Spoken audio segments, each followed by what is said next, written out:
నమస్కారం. డిజిటల్ తరగతులకు స్వాగతం.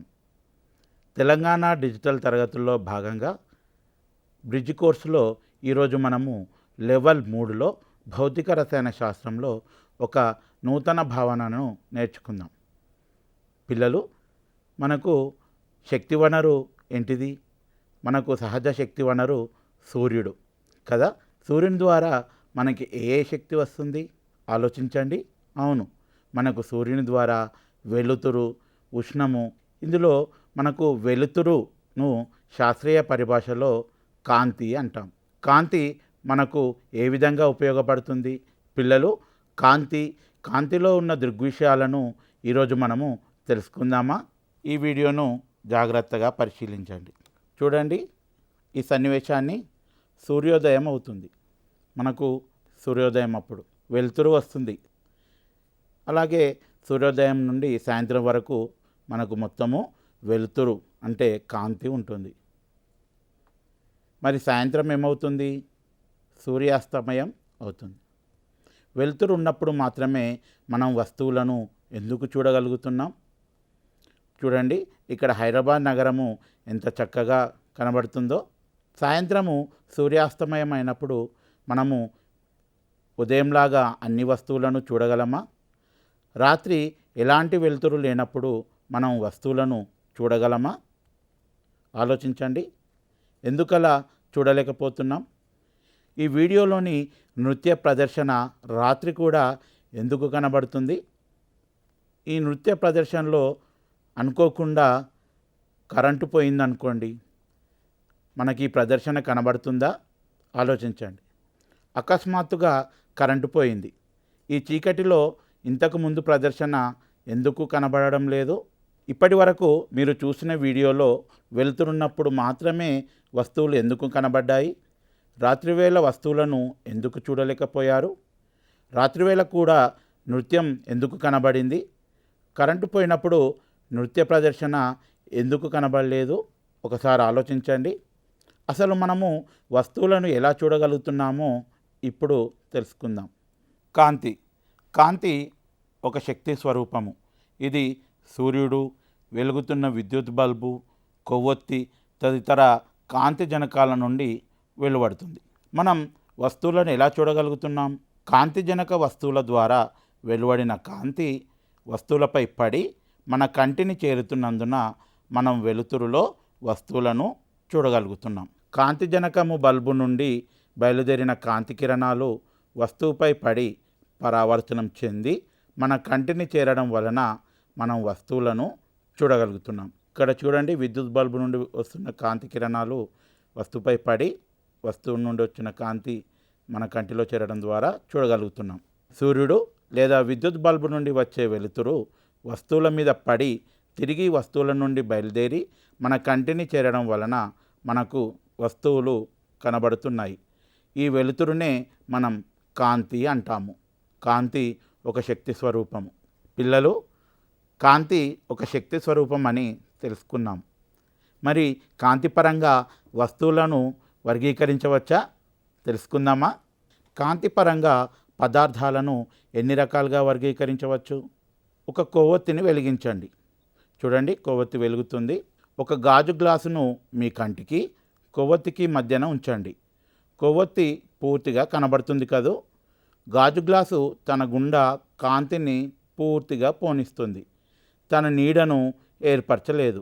ఇలా కాంతిని తన గుండా పోనిస్తూ నీడను ఏర్పరచని పదార్థాలను పారదర్శక పదార్థాలు అంటాం. ఇప్పుడు ఒక బటర్ పేపర్ను క్యాండిల్ ముందు ఉంచుదాం. ఇక్కడ మన క్యాండిలు అనేది మసకగా కనబడుతుంది. కొవ్వొత్తికి మీ కంటికి మధ్య ఒక బటర్ పేపర్ లేదా నూనె పూసిన కాగితాన్ని ఉంచండి. అది దాని గుండా పాక్షికంగా కాంతిని పోనిస్తుంది. దాని నీడ పాక్షికంగా ఏర్పడుతుంది. ఇలాంటి వస్తువును పాక్షిక పారదర్శక పదార్థాలు అంటారు. ఒక కర్ర ముక్కను కొవ్వొత్తి ముందు మీ కంటికి మధ్యలో ఉంచండి. అది దాని గుండా కాంతిని కొంచెం కూడా పోనివ్వడం లేదు. అందుకే మన క్యాండిల్ కనబడడం లేదు. కర్ర ముక్క నీడ సంపూర్తిగా ఏర్పడుతుంది. ఇటువంటి పదార్థాలను కాంతి నిరోధక పదార్థాలు అంటారు. కొన్ని పదార్థాలను గమనిద్దాం. గాజు అద్దము పారదర్శక పదార్థం. రంగు నీళ్ళు పాక్షిక పారదర్శక పదార్థం. పింగాణి పాత్ర అపారదర్శక పదార్థం. పిల్లలు అర్థమైంది కదా? పారదర్శక, పాక్షిక పారదర్శక, అపారదర్శక పదార్థాలు అంటే ఏమిటో. ఇప్పుడు చూడబోయే వస్తువులపై 3 పదార్థాలుగా వర్గీకరించండి. ఇటుక ముక్క, కాగితం ముక్క, పుస్తకము, టేబులు, కుర్చీ, నీరు, గాజు గ్లాసు, నూనె పూసిన కాగితము, ఇలా కొన్ని పదార్థాలను వర్గీకరించండి.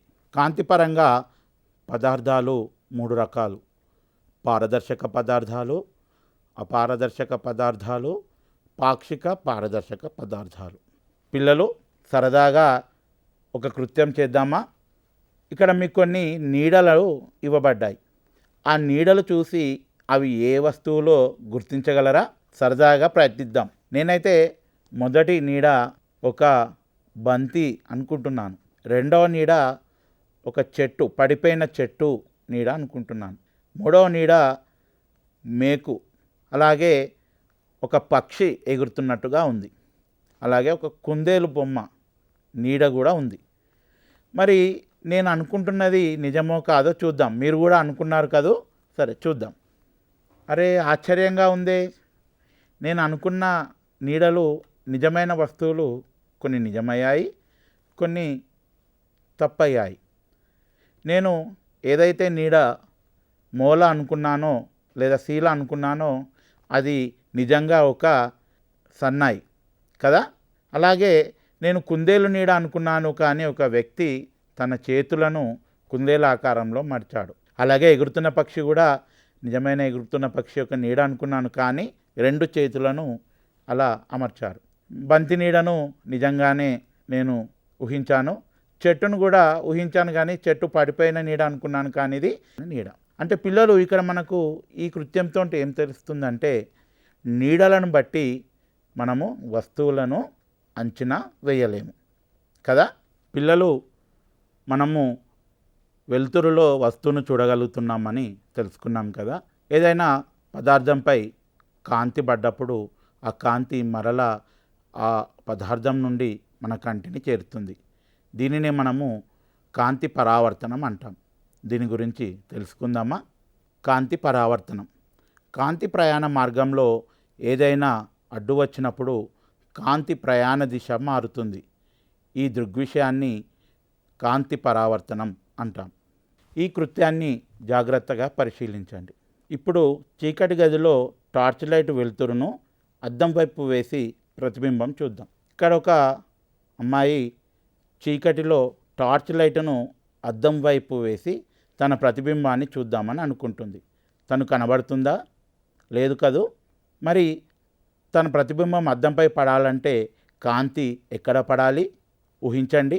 చీకటిలో టార్చ్ లైట్ను ముఖం వైపు వేసి సమతల దర్పణంలో అంటే అద్దంలో మన ప్రతిబింబం చూద్దాం. చీకటి గదిలో టార్చ్ లైట్ను ముఖం వైపు వేసినప్పుడు అద్దంలో ప్రతిబింబం స్పష్టంగా కనబడుతుందా? గమనించండి. మనం ఇంట్లో వాడే అద్దాన్ని సమతల దర్పణం అని అంటున్నాం. ఒక నల్లటి పేపర్ను సమతల దర్పణంపై కప్పుదాం. దీనిలో 1 మిల్లీమీటరు వెడల్పున్న సన్నని చిలికను దర్పణంపై వేయాలి. దీనిని సూర్యకాంతికి ఎదురుగా ఉంచినప్పుడు దీని నుండి ఒక కిరణం పరావర్తనం చెందడాన్ని గమనించవచ్చు. దీనినే కాంతి కిరణంగా చెప్పవచ్చు. సూర్యునికి ఎదురుగా మనం సన్నని చిలుక ఉన్న సమతల దర్పణాన్ని ఉంచుదాం. అప్పుడు ఆ కాంతి కిరణము సమతల దర్పణంపై పడి పరావర్తనం చెందడాన్ని మనం చూడవచ్చు. ఇక్కడ సూర్యుని నుండి వచ్చిన కిరణము మనకు అద్దంపై పడుతుంది కదా. అలా పడిన కిరణాన్ని పతన కిరణము అంటాం. ఇలా ఒక తలం నుండి పడిన కాంతి కిరణము తన దిశను మార్చుకొని వస్తుంది. అలా వచ్చిన కిరణాన్ని పరావర్తన కిరణము అంటాం. సమతల దర్పణం ప్రతిబింబ లక్షణాలు. ఈ చిత్రాన్ని గమనించండి. ఒక బాలుడు అద్దంలో తన ముఖాన్ని చూసుకుంటున్నాడు. ఇక్కడ కూడా ఒక బాలుడు నీటిలో తన ప్రతిబింబాన్ని చూసుకుంటున్నాడు. ఇలా తన ప్రతిబింబాలను ఎలా చూడగలుగుతున్నారు? మీరు చూసిన చిత్రంలో కానీ వీడియోలో కానీ ఏమైనా ప్రతిబింబాలలో తేడా గమనించారా? ఆలోచించండి. ఒక కృత్యాన్ని గమనిద్దాం.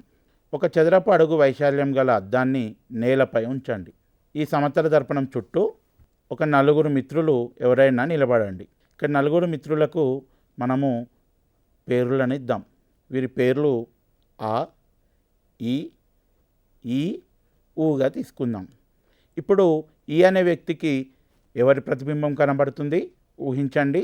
అవును, ఈ అనే వ్యక్తికి ఊ అనే వ్యక్తి ప్రతిబింబం కనబడుతుంది. అలాగే ఊ అనే వ్యక్తికి ఈ అనే వ్యక్తి ప్రతిబింబం కనబడుతుంది. అంటే ఎందుకు? ఎదురెదురుగా ఉన్నారు. అలాగే ఆ అనే వ్యక్తికి ఈ అనే వ్యక్తి యొక్క ప్రతిబింబం కనబడుతుంది. ఈ అనే వ్యక్తికి ఆ అనే వ్యక్తి ప్రతిబింబం కనబడుతుంది. ఇలా ఎదురెదురుగా ఉన్న వ్యక్తులే ప్రతిబింబాన్ని ఎందుకు చూడగలుగుతున్నారు? ఇది కూడా ఒక పరావర్తన సూత్రమే. ఇక్కడ ఈ అనే వ్యక్తి ఊ అనే వ్యక్తి ఎదురెదురుగా ఉన్నారు కావున వారి ప్రతిబింబాలు ఒకరినొకరు చూసుకోగలరు. అలాగే ఆ అనే వ్యక్తి ఈ అనే వ్యక్తి ఎదురెదురుగా ఉన్నారు కావున వారి ప్రతిబింబాలు ఒకరినొకరు చూసుకోగలరు. ఒకవేళ ఈ అనే వ్యక్తి కొంచెం సైడుకు లేదా పక్కకు జరిగితే ఊ అనే వ్యక్తి చూడాలంటే ఎటు జరగాలి? అవును, అతను కూడా వ్యతిరేక దిశలో కొంచెం సైడుకు జరగాలి. అప్పుడే ఈ అనే వ్యక్తిని ఊ అనే వ్యక్తి చూడగలడు. అద్దంలో మనం ప్రతిబింబం ఎలా చూడగలుగుతున్నాము? ఇక్కడ ఒక బాలుడు చూడండి, అద్దంలో ఆడుకుంటున్నాడు. నిజంగా తను ఎడమ చేతిని కదిలిస్తున్నప్పుడు అద్దంలో తన కుడి చేయి కదులుతున్నట్టుగా గమనించవచ్చు. ఇక్కడ కూడా చూడండి, పిల్లలు ఎంత చక్కగా అద్దంతో ఆడుకుంటున్నారో. అద్దంలో మన ప్రతిబింబం ఎలా ఏర్పడుతుందో ఒకసారి తెలుసుకుందాం. మీరు చూసిన వీడియోలో ఏం గమనించారు? మీరు ఎప్పుడైనా మీ ప్రతిబింబాన్ని అద్దంలో చూసుకున్నారా? అద్దంలో మన ప్రతిబింబం ఎలా ఏర్పడుతుందో తెలుసుకుందాం. పగటివేళ మనపై పడిన కాంతి పరావర్తనం చెందడం వల్ల మన నుంచి బయలుదేరిన కాంతి కిరణాలు అద్దంపై పడి పరావర్తనం చెంది తిరిగి మన కంటిని చేరడం వల్ల మన ప్రతిబింబము అద్దంలో చూడగలుగుతాము. అద్దము ఎంత నునుపుగా ఉంటే అంత స్పష్టంగా మన ప్రతిబింబాన్ని చూడగలం. ఈ వీడియోను గమనిద్దాం. అద్దంలో ప్రతిబింబం ఎలా ఏర్పడుతుందో కిరణ చిత్రాల ద్వారా తెలియపరుస్తున్నాం. ఒక క్యాండిల్ వెలుగుతుంది. క్యాండిల్ నుండి వచ్చిన వెలుతురు అద్దంపై పడి అది పరావర్తనం చెందినప్పుడు మనిషి కంటిని చేరుతుంది. అప్పుడు ఆ వ్యక్తికి ఆ క్యాండిల్ ఎక్కడ ఉన్నట్టు కనబడుతుంది? అద్దంలో ఉన్నట్టు కనబడుతుంది. ఇది క్యాండిల్ యొక్క ప్రతిబింబం, పార్శ్వ విలోమం. పిల్లలు, మీరు ఎప్పుడైనా అద్దంలో మీ యొక్క కుడి ఎడమలు తారుమారుగా అవడము గమనించారా? మనం ముఖ్యంగా కుడి చేయితో భోజనం చేసుకుంటూ అద్దంలో చూస్తే ఎలా కనబడతాము? ఎడమ చేతితో తింటున్నట్టు కాదు, భలే సరదాగా ఉంటుంది. పార్శ్వ విలోమము, ఎడమ చేతి వాటము కుడి చేతి వాటంగాను మరియు కుడి చేతి వాటము ఎడమ చేతి వాటంగాను కనిపించుటను పార్శ్వ విలోమం అంటాం. ఇక్కడ చూడండి, ఒక విద్యార్థి అద్దం ముందు నిలబడ్డాడు. తనకు ఎడమవైపు ఉన్న జోబు అద్దంలో ఎటువైపు కనబడుతుంది? తనకు కుడివైపుగా కనబడుతుంది. ఇక్కడ రెండో విద్యార్థి తన కుడి చేతిని లేపితే అద్దంలో ఎడమ చేయి లేపినట్టుగా కనబడుతుంది. ఇలా అద్దంలో ప్రతిబింబము కుడి ఎడమలు తారుమారైనట్లు కనబడడాన్ని పార్శ్వ విలోమం అంటాం. ఇక్కడ చూడండి, సూర్య అనే అతని పేరు ప్రతిబింబంలో ఎలా కనబడుతుంది? సమతల దర్పణం నుండి వస్తువు గల దూరము, దర్పణం లోపలి ప్రతిబింబాన్ని గల దూరము ఎప్పుడూ సమానంగా ఉంటుంది. సమతల దర్పణం పరిమాణంతో సంబంధం లేకుండా వస్తువు ప్రతిబింబాల పరిమాణాలు సమానంగా ఉంటాయి. ఇక్కడ ఏఓ పతన కిరణము, ఓబి పరావర్తన కిరణము, ఓఎన్ లంబము మూడు కూడా ఒకే తలంపై ఉన్నవి. ఏఓ, ఓబి కిరణాలు మరియు ఓఎన్ లంబము అన్నీ సమతల దర్పణానికి ఒకే వైపున ఉన్నాయా? అవును. పతన కిరణము, పరావర్తన కిరణము మరియు లంబము అన్నీ ఒకే తలంలో ఉన్నాయి. ఈ తలాన్ని పరావర్తన తలం అంటాం. ఇక్కడ మనము ఈ ప్రయోగంలో గమనించినట్టయితే రెండు అంశాలను చూసాం. పతన కోణము, పరావర్తన కోణాలు సమానము. అలాగే పతన కిరణము, పరావర్తన కిరణము, లంబము ఒకే పరావర్తన తలంలో ఉంటాయి. వీటినే మనము పరావర్తన సూత్రాలు లేదా నియమాలు అంటాం. పిల్లలు, సమతల దర్పణాలలో కాంతి పరావర్తనం గురించి మనము తెలుసుకున్నాం కదా. ఈ చిత్రంలో కూడా చూడండి, ఎఫ్ అనే అక్షరము అద్దంలో ఎలా కనబడుతుంది. అది తన పార్శ్వాలు మారినట్టుగా ఉన్నాయి, అంటే ఇది పార్శ్వ విలోమము చెందింది. అలాగే అద్దము నుండి ఎఫ్ అనే అక్షరం ఎంత దూరం ఉందో అద్దం నుండి ఎఫ్ యొక్క ప్రతిబింబం కూడా అంతే దూరంలో ఉంది. అలాగే ఎఫ్ అనేది ఎంత పరిమాణంలో ఉందో ప్రతిబింబం ఎఫ్ కూడా అంతే పరిమాణంలో ఉంది. సమతల దర్పణాలలో కాంతి పరావర్తనం నియమాలు, ప్రయోగశాల కృత్యం. సమతల దర్పణాలతో కాంతి పరావర్తనము. ఇక్కడ చూడండి పిల్లలు, సమతల దర్పణము పీక్యూ మనకు ఉంది. ఇక్కడ ఎరుపు లైను పూతబూయబడిన తలం. ఈ పీక్యూ అద్దంలో ఒక కిరణము ఓ వద్ద పతనము అయింది అనుకోనండి. ఓ వద్ద పతనము అయినది అనుకున్నాము. అప్పుడు ఏం జరుగుతుంది? అద్దము కాంతిని పరావర్తనం చేస్తుంది, కావున పతన కిరణము మళ్ళా వెనుకకు వస్తుంది. దానిని మనము పరావర్తనము అంటున్నాం. ఓఎన్ అనేది ఒక లంబంగా మనము అద్దానికి ఊహిద్దాం. లంబము ఓఎన్ నుండి పతన కిరణము వరకు గల కోణాన్ని పతన కోణము ఐ అంటాము. అలాగే లంబము ఓఎన్ నుండి పరావర్తన కిరణము వరకు గల కోణాన్ని పరావర్తన కోణము ఆర్ అని అంటాం.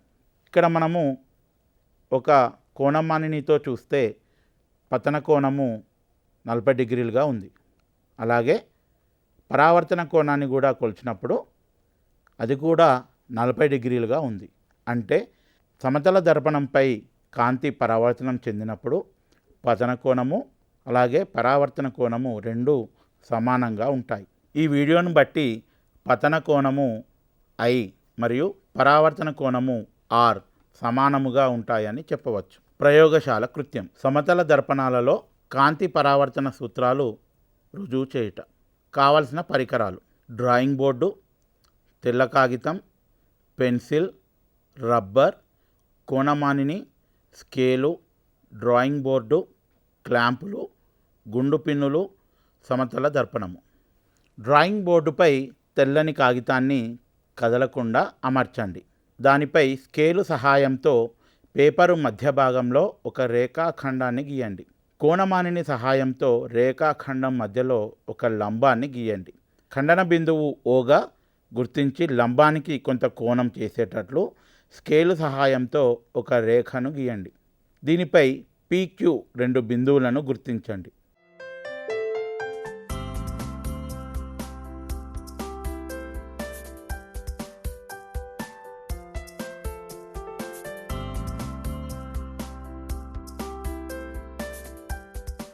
ఏబీ రేఖాఖండానికి వెనుక వైపు చిన్న గీతలను గీయండి. ఇక్కడ మనం గీతలను ఎందుకు గీస్తున్నామంటే అది ఒక అద్దము లేదా సమతల దర్పణం అని చూపెడుతుంది. కాగితంను ఏబీ వెంబడి మడిచి ఒక సమతల దర్పణంను నిలువుగా అమర్చండి. పీక్యూ బిందువుల వద్ద 2 గుండు పిన్నులను గుచ్చండి.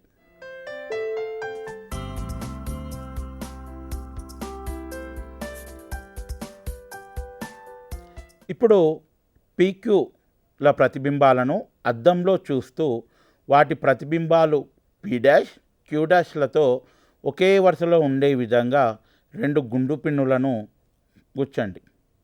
ఇక్కడ మనం గుండు పిన్నులు కుచ్చే క్రమంలో అద్దంలోని పీక్యూ గుండు పిన్నులు సమానంగా ఒకే వరుసలో కనబడాలి. గుండు పిన్నులను తీసివేసి వాటి 2 బిందువులను గుర్తించి వాటిని ఆర్ఎస్లుగా గుర్తించండి.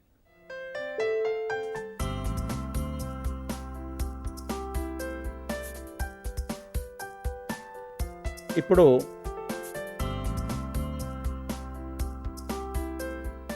ఓ, ఆర్, ఎస్ బిందువులను కలుపుతూ స్కేలు సహాయంతో ఒక రేఖను గీయండి.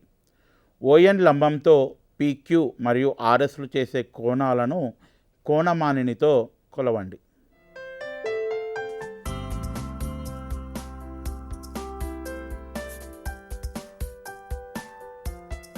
పీక్యూఓ ఎన్ అనేది పతన కోణం అవుతుంది. దాన్ని ఐతో గుర్తించండి. NOPQ పతన కోణం అంటారు. అది ఐతో సూచిస్తారు.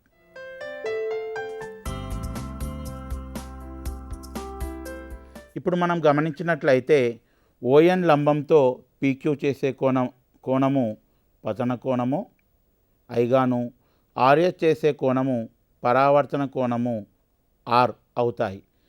పతన కోణము 30 డిగ్రీలు, అలాగే పరావర్తన కోణము 30 డిగ్రీలుగా గమనించండి. అంటే ఇక్కడ మనకి ఏం తెలుస్తుంది? ఈ ప్రయోగాన్ని వివిధ పతన కోణము ఐలతో వీడియో చూపినట్లుగా చేయండి. ప్రతి సందర్భంలో మనము ఏర్పడిన పరావర్తన కోణము ఆర్లను కొలవండి. అన్ని సందర్భాలలో పతన కోణము I పరావర్తన కోణము R అవుతుంది. ఈ విషయాన్ని మీరు పరిశీలించి ఈ పట్టికలో వేయండి. పట్టికను చూడండి. క్రమ సంఖ్య, పతన కోణము I, పరావర్తన కోణము R, అవి రెండు సమానము అయినవా కాలేదా? యాంగిల్ I, యాంగిల్ R సమానమైనయా కాదా చూద్దాం. ఈ ప్రయోగాల ఫలితాలను బట్టి మీరు ఏం గమనించారు? ప్రతి సందర్భంలోనూ పతన కోణము మరియు పరావర్తన కోణము సమానంగా ఉన్నాయి కదా. సమతలాల వద్ద కాంతి పరావర్తనంను చూస్తున్నట్టయితే లంబము ON నుండి AOకు మధ్య కోణాన్ని పతన కోణమని, అలాగే ON నుండి OBకి మధ్య గల కోణాన్ని పరావర్తన కోణము OBగా చెప్తున్నాం. పిల్లలు, ఇప్పటి వరకు మనము ఏం తెలుసుకున్నామో చూద్దామా?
పిల్లలు చూశారు కదా, కాంతి, దానికి సంబంధించిన భావనాలు మనం ఈరోజు నేర్చుకున్నాం.